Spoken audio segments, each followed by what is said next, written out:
Mr. Chairman, sir, I rise to make my last speech in this House at any rate for the present.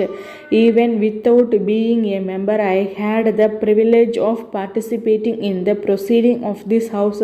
At the outset, I would like to express my grateful thanks to you for the encouragement you gave me.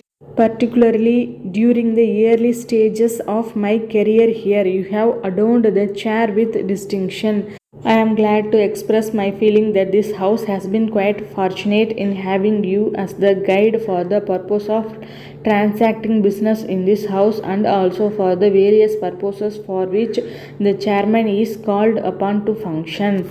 I am sure you will occupy the chair for many more years and be of assistance, particularly to the new members who may come over here.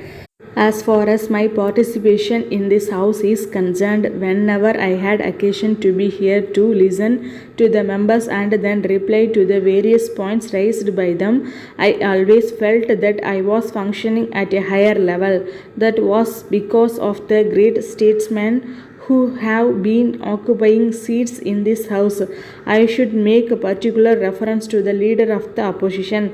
It is a great lesson to any person who aspires to be a parliamentarian to sit and watch his performance, how to deal with the subject, how to deal with the treasury bench, and particularly how to deal with some knotty problems.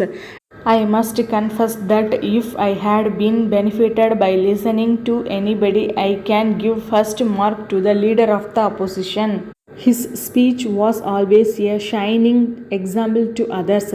This house has been very lucky to have him as the leader of the opposition. In my view, he set the tone of this house. On a few occasions, I had the misfortune to differ from him in some respects, but I can give him this assurance that there was no question of any personal feeling in that. I always had the highest regard for him, and I have no doubt that I shall continue to have that regard for all time. I have heard members of the opposition, particularly in the other house, expressing a point of view that unless the opposition has got a numerical strength to match the treasury bench, it will not be possible to function as an effective opposition. I wish those members come and watch the way in which the opposition has been functioning in this house. Wherever it was necessary to hit, they did not hesitate to hit. Wherever it was necessary to pay compliments, they paid the compliments. Wherever they had to guide us properly, they gave us that guidance. Sir, I always feel that for any government to function effectively and efficiently, an efficient opposition is absolutely necessary. With an efficient opposition, the government also will be able to function in an efficient and effective way. In that respect, I should pay my humble tribute to the leader of the opposition and to all those who have been sitting in the opposition. I would like to take this opportunity to express my appreciation of the good work done by the officers of our state. Some members were good enough to praise my work as finance minister. They have expressed their appreciation of the way in which the finances of the state have been built up. If appreciation is due, that appreciation should go to the various officers who have been helping me in discharging my functions as finance minister. That is really one thing in which we have been most fortunate. Our state has been most fortunate in having efficient and devoted civil servants.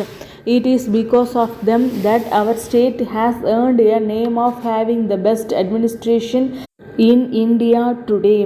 When I am stating this, I am not confining my appreciation to the older civil servants who, after independence, have done great service in giving us a stable and efficient administration and by providing the steel framework for it.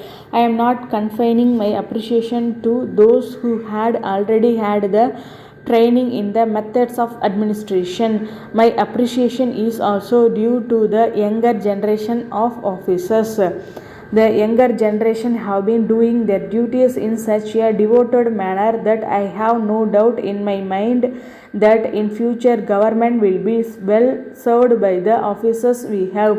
It is not only the finance department that I am referring to. As the Minister for Finance and also charge of planning and education, I had to deal with almost all the departments of the Secretariat and also the heads of departments in the state collectors and other officers. My appreciation is due to all of them only because we have been able to maintain the standard of efficiency in our offices. The future of our state is quite bright. The administration of this state has always earned the greatest praise even during the British regime.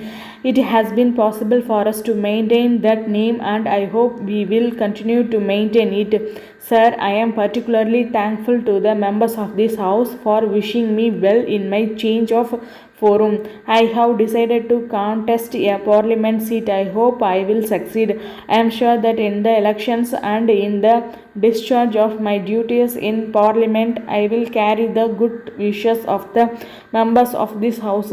Sir, in my career as a politician, as a minister for the last 10 years, it has always been my ambition not only to win the confidence of the members of my side but also the members sitting on the opposition benches. Sir, I feel that I have gained their confidence also while I am making this change from the state legislature to the parliament. I can assure you that it will always be my endeavor to work for the progress and welfare of the country as a whole. I take this opportunity to thank you, sir, and the honorable members of this house for the kind words spoken about me. With these words, I conclude my speech.